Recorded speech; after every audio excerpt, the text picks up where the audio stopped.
For many couples, getting featured in the New York Times wedding and engagement section is a big feat. Each week, hundreds of people submit their love stories to the paper and eagerly await a response back, hoping maybe that they've made the cut. And this exciting tradition goes back hundreds of years. The first New York Times wedding announcement was published on September 18, 1851. It was one sentence long and featured a young, newly married bride and groom from New York.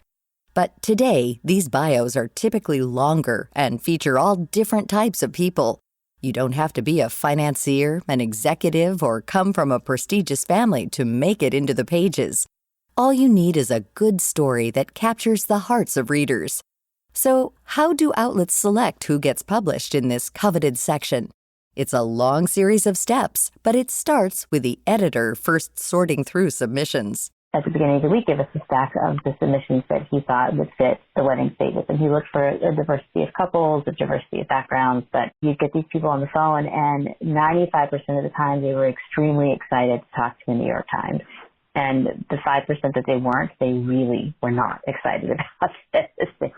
That's Kate Doty, a writer and former editor at the New York Times, where she spent several years working as a weddings announcement writer in the weekly Weddings and Engagements section. Doty is also the author of the book Mergers and Acquisitions, or Everything I Know About Love I Learned from the Wedding Pages. When Doty got married more than a decade ago, she and her husband were featured in the New York Times wedding section. In the post, it was included that the bride was a descendant of Edward Doty, a passenger on the Mayflower and a signer of the Mayflower Compact. The reason I had it included is because, I would interview these brides and grooms, and by and large, it wasn't the brides and grooms that were so intent on including this information in the announcement. It was like their mothers or their fathers or their grandmothers. It was certainly more important to older generations, but I remember thinking, like super wealthy, elite society people can have their Mayflower lineage included, then by God, Kate Doty, the daughter of a teacher and a woodworker and park ranger, can have that in there as well. Doty believes that today, these pages are the perfect opportunity to share the quirky details, personal successes, or an interesting love story that led the couple to find each other. Rewind back to the 1800s, and these pages were mainly reserved for prominent families like the nuptials of a Carnegie or a Vanderbilt. There was such, and there still is, such a public appetite for news about rich people, especially in New York. You'd have like the Astors and the Vanderbilts and the Van Leeuwens and the people chronicled in all of E.S. Fortin's books, spending just gobs and gobs of money on weddings.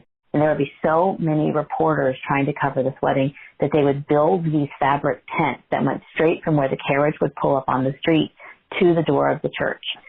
So there's a lot of exclusion happening, but by the same token, these families still needed their mergers that they were making through weddings to be known by the public to affirm their place in society.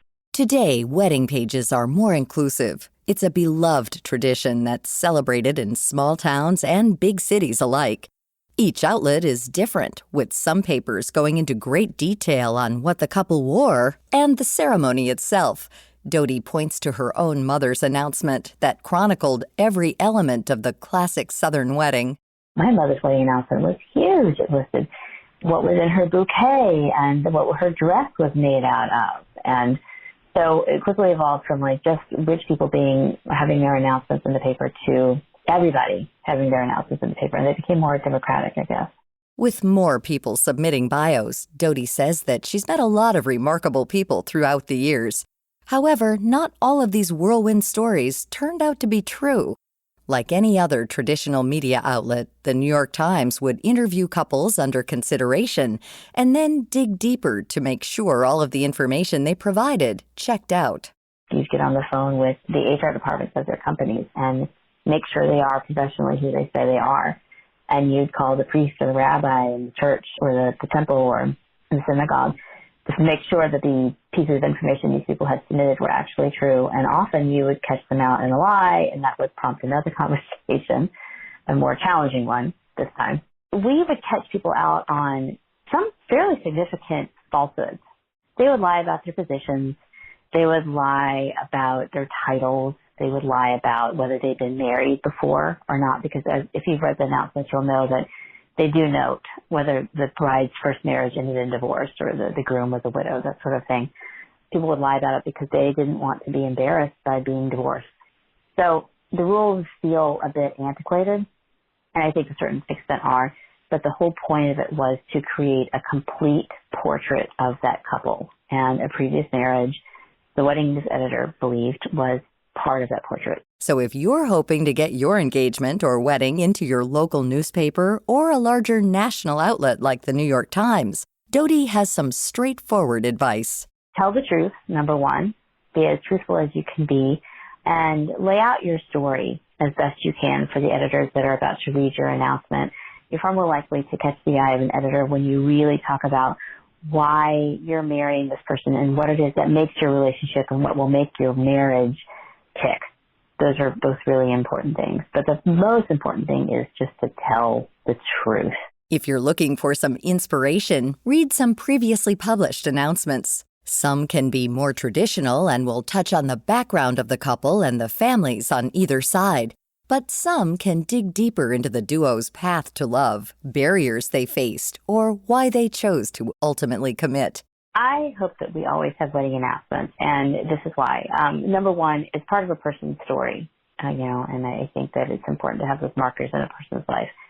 I think that as marriage evolves, the very nature of marriage evolves, which I think we've seen that do, and what we consider a family, what American society is willing to accept as a family, evolves. I hope that we see a more democratized wedding section, and I think we're already doing that. For sure. It's not just like white, straight, cishet couples anymore. I think the pages are reflecting the more and more Americans as they are and as they live and as they choose to live. And I think that's an absolutely wonderful thing.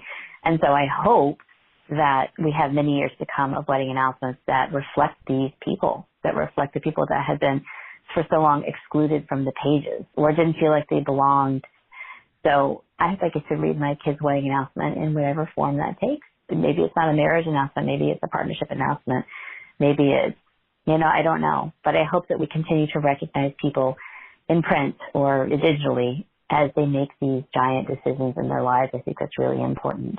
To find out more about engagement and wedding announcements and the history of this tradition, as well as our guest, Kate Dodie, visit viewpointsradio.org. Also, check out her book, Mergers and Acquisitions, which can be found online and in bookstores. For more behind the scenes, search Viewpoints Radio on Instagram, X, and Facebook. This segment originally aired in 2021 and was written by executive producer Amira Zaveri. Our lead producer is Libby Foster. Our studio engineer is Jason Dickey. I'm Marty Peterson.